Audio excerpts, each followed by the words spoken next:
जय हिंद, वंदे मातरम। स्वागत। बिना समय गंवाए हुए बहुत ही तेजी के साथ फटाफट हम 10 क्वेश्चन को देखने वाले हैं। तो अभी वीडियो को लाइक कर दीजिए, चैनल पर नए हैं तो ऐसी ही बेहतरीन तैयारी के लिए चैनल को सब्सक्राइब कर लीजिए। चलिए शुरुआत करते हैं पहले प्रश्न की। पहला प्रश्न है, बालक में सामाजिक भावना का विकास जन्मजात होता है।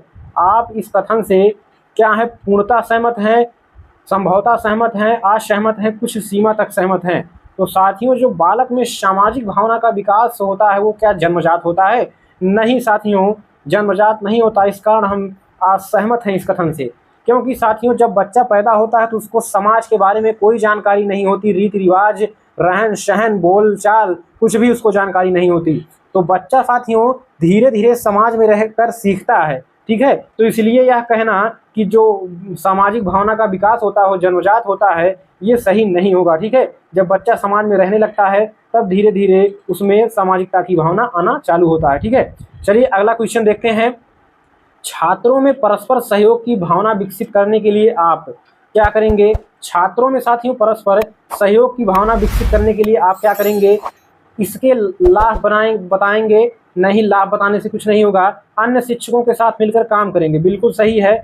जितने भी अन्य शिक्षक हैं, छात्रों में सहयोग की भावना विकसित करने के लिए सभी शिक्षकों के साथ मिलकर इस पर काम करेंगे, ठीक है। तो ऑप्शन बी आपका सही हो जाएगा। तीसरा ऑप्शन, सहयोग की भावना कहानी सुनाने से नहीं होगा, और सहयोग ना करने पर दंडित करने से साथियों और बवाल बढ़ जाएगा, मन में कुंठा होंगी छात्रों के, ठीक है। तो इस तरह से आपका ऑप्शन भी हो जाएगा कि सहयोग की भावना जगाने के लिए कार्य करने की जरूरत है, ठीक है। उस तरह का आप कार्य करें जो बच्चे देखें और सीखें आपसे।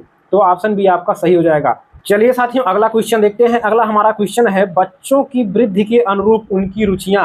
तो साथियों जिस तरह से बच्चे धीरे धीरे बड़े होते हैं उनकी रुचियों में क्या परिवर्तन होता है, ध्यान से देखिएगा। बहुमुखी हो जाती है, पहला ऑप्शन है। दूसरा है, सुदृढ़ व सीमित हो जाती हैं, अनियमित दिशा में चल जाती हैं, पहले जैसी रहती हैं। तो देखिए साथियों, जिस तरह से बच्चे बड़े होंगे तो पहली जैसी रुचियां नहीं रहेंगी, इसलिए डी ऑप्शन गलत हो जाएगा। अनियमित दिशा में नहीं जाएंगी, ठीक है। और सुदृढ़ व सीमित तो नहीं होंगी, सीमित नहीं होंगी, बहुमुखी हो जाती हैं। देखिए पहले बच्चा छोटा रहता है तो कुछ इच्छा उसकी अलग रहती है, ठीक है, रुचि कुछ अलग रहती है कि उसको ये खाना है, उसको ये करना है, उसको ये चाहिए, खिलौने चाहिए, ठीक है। लेकिन जिस तरह से बच्चा बड़ा होता है उसकी रुचियां धीरे धीरे बढ़ती जाती हैं, कई दिशा में चली जाती हैं, ठीक है। पढ़ने का, ठीक है, खेलने का, अलग अलग खेल खेलने का, ठीक है, घूमने टहलने का, तो तमाम तरह की रुचियां हैं तो बहुमुखी हो जाती हैं, ठीक है। चलिए अगला क्वेश्चन देखते हैं। शिक्षा का सबसे बड़ा उद्देश्य है, साथियों शिक्षा का जो सबसे बड़ा उद्देश्य है, क्या धन कमा सकते हैं, धन कमाना है? नहीं, ठीक है। बेहतर जीवन के लिए क्या हम शिक्षा ग्रहण करते हैं? नहीं। सम्मान पा सकें केवल इसीलिए? नहीं। ज्ञानार्जन कर सकें। जब साथियों आप ज्ञान का अर्जन कर लेंगे शिक्षा के द्वारा तो साथियों आपके पास धन भी हो जाएगा, जीवन भी आपका बेहतर हो जाएगा और आप सम्मान भी पा जाएंगे। तो साथियों सबसे बेस्ट ऑप्शन आपका ऑप्शन नंबर बी है। जब आपके पास ज्ञान होगा तो आपके पास सब कुछ होगा। चलिए अगला क्वेश्चन देखते हैं। एक बालक को संतुलन, सुधरेपन और स्वच्छता का अनुपालन करता है तो यह सूचक है। अगर एक बालक साथियों संतुलन, सुधरेपन व स्वच्छता का अनुपालन करता है तो यह सूचक है। तो किसका सूचक है साथियों? रुचि का। क्या जरूरी है रुचि का? नहीं। अभिवृत्ति का? गलत। मूल्य का? नहीं। प्रशंसा का सूचक है साथियों।